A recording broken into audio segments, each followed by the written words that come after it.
Greetings everyone. Today's video is going to be the second in a three-part series of how to make reusable 2.5D tiles for Pathfinder and D&D. What we're going to be focusing on in today's video are the cavern walls portion.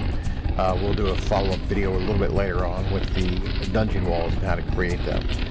The really cool thing about these tiles is the modularity of them, so you'll be able to use them in a multitude of different scenarios. So without any further ado, let's get to the build. Okay, the materials we need are, we have a flexible ruler type device. I got a black felt tip pen that we're going to be used to mark the particle board. And we also have some neodyne or rare earth magnets right here, 2x6mm. I think you can get them for about 5 or 6 cents a piece in bulk online, generally from China. We also have our Crayola Model Magic air dry clay, which you can pick up at Michael's for like, it retails for $22, but you only go with 40 or 50% discounts and you can get them pretty cheap, you know, 11 or 12 bucks. So what I've done here is I've taken the flexible ruler and I've drawn the outline of the cavern walls that we're going to be cutting out on the jigsaw. And what I want to do is maximize the number of pieces I can get out of the particle board.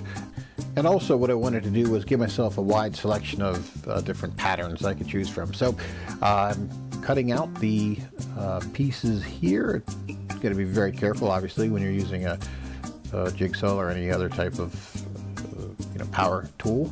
All right, what we have in front of us here are the pieces that have been cut out on the jigsaw. So I've also taken the opportunity to put a countersink, a 6mm hole in each one of these, and these are going to be for our rare earth magnets to go in. So what we're going to be using is the modeling clay, which we had in the previous screen.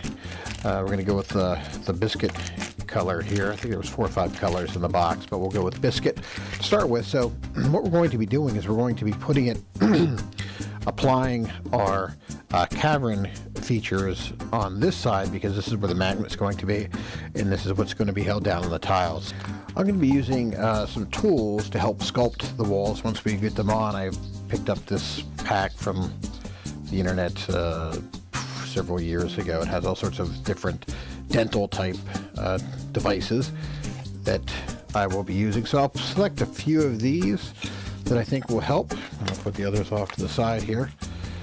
I've opened the bag. Now the Model Magic, the nice thing about this is that it's an air dry product. You don't have to heat it up, and it takes, I'd have to actually read the instructions, but I think it takes at least 24 hours or so to dry. So you have quite a bit of shelf time whenever you're working with it. So if I don't end up using everything in here, what I'm going to do is I'll either put it into a plastic tub or reseal this to try to keep it airtight. So what we'll do is we'll pull off a chunk, and it's real lightweight material, and it's real pliable. It's very, very pliable. So I'm going to clear off a chunk, and we'll pick a piece to work from or to start on. So we'll go ahead and start on this piece right here. So what I want to do is form a general outline of where this is going to go, and it looks like I need a little bit more of the product.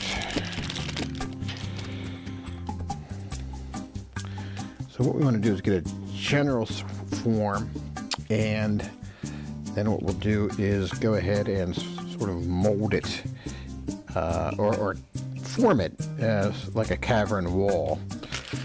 So what I'm going to do is press down and around the material like this, and then what I'll be able to do is pull everything up to give it some height. So this is just our very first rough go at the piece of terrain. Okay. What I like to do at this point is flip it over to see how close I am to the edges. I want to have a a fairly straight edge on either side. It doesn't have to be, you know, dead solid perfect, but in order to straighten that up just a little bit, I'm going to take my X-Acto knife and cut the end off here like that,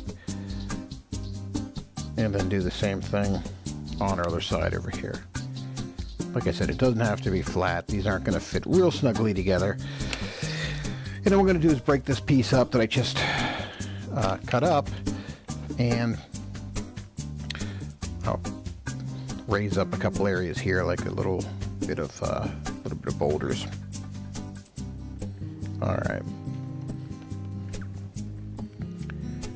Okay, so I like the height of this. It's a pretty nice height, and I want to keep the width fairly uniform as well. Now, of course, if you're in a real cave, you're not going to have a common width on all of your materials, but I think it's going to make it easier when we're with our project here that everything is sort of even. So you can see I'm just roughly forming this. Now I'll start using my tool just to put some depressions in it and raise some areas and smash some areas together.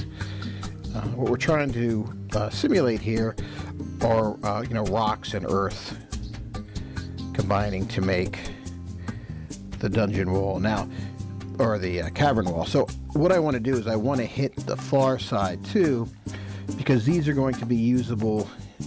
Either this could be a inside sort of room here, or this could be a room on the other side here that has a sort of a bend in it.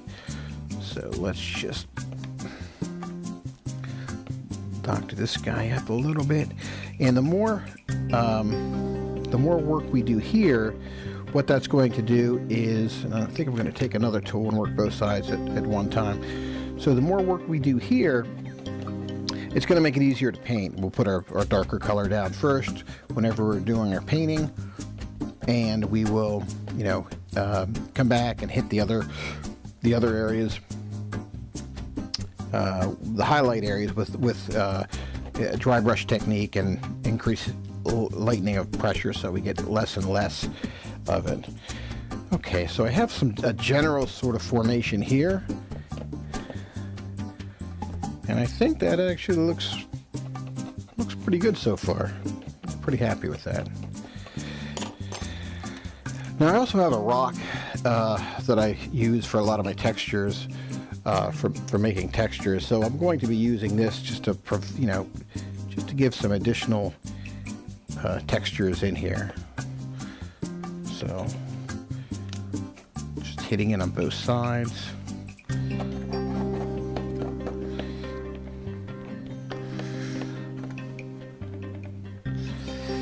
Push some of these folds sort of back together, and it's really coming along nicely here. I'm happy with the way the first one is going.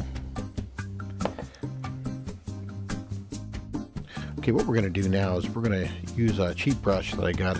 This is a brush that I got out of a pack. I think I spent $3 or $4 to get 20 different brushes, but we're going to be using some Elmer's type glue to put a glaze on all of these cavern wall pieces. Now the reason we're going to do that is that the air model clay is pretty light, and it's pretty soft, and it could be fairly brittle. So what this is going to do is just provide some extra stability for the piece, and also keep it from being damaged if you bump into it. So I'm going to go ahead and apply this without diluting it. So I'm just going to get some on the piece here, like that. And then just go ahead and brush it in. So again, this is going to give us some additional stability for the piece. And then after I do this on all of these, I'm going to let this sit overnight, and then I'll put the base coat of paint on here, and we'll get started painting them. So I'm going to go ahead and do this for the rest of them, and we'll stop back when they're ready for painting. What I'm doing now is I am putting our rare earth magnets into the bottom of the pieces here. I've got these in already, so I'll show you just a couple of them. I'm using this this goop material, and I am just putting a little bit in each of the holes. On some of the bigger items and some of the bigger pieces here, I decided it would be best to put 2 magnets in to make sure that I'm hitting a piece of flashing. Whenever I'm putting it down, I get a better chance of hitting it. So I'm just putting it in gently. I don't want to push it in too far. I don't want it to get buried too deep. And then I'm plopping them down like that. So when they'll dry, they'll be at the bottom of the hole here and give us the most holding power to the metal flashing. So I'm gonna go ahead and do a couple of these additional ones up, and then we'll stop on back for the painting part. Okay, for the paint scheme we're going to use here, I want to use something that I saw on a DMScotty video a while back, and what I'm going to do, I'll post a link to that video down below, where he was doing some Cavern pillars, and he was using as his base colors the colors I'm using here. So I have the piece primed in black, and I'm putting a real light coat, a very watered down coat of neutral gray on top of that. Now, the fact that it's real watered down, when it dries, it's going to sort of mute the colors. So on top of that, I'm coming back and stippling that a little bit with some burnt sienna. And then I'm going to be, for the last part here, coming back and hitting it with some tan. So it looks a little bit darker now, but once it's dried, you can see that it really darkens up nicely. It just provides some nice highlighting for us. So what I'm going to do is come back and highlight with 2 different colors. The first color is going to be Pebble, and I'm just going to do a light dry brush of that on the piece, and then I'm going to come back when that's done and hit it with a light dry brush of Dove Gray, which is a real light gray that I have. So the great thing about this technique is the final product really looks like a cavern wall, so it really looks pretty sharp. So that'll wrap up the painting for the object. So let's see what she looks like on the table. As you can see, I think the project came out really nice. What you're seeing is 2 cavern wall sections here on a section of the 2.5D structure of the base that we talked about in the previous video. So as we put these together, you can see you could have a whole host of different options in front of you as far as laying out a cavern series of caves or something like that. So I hope you liked the video. As a reminder, we will be doing the dungeon walls video coming up soon.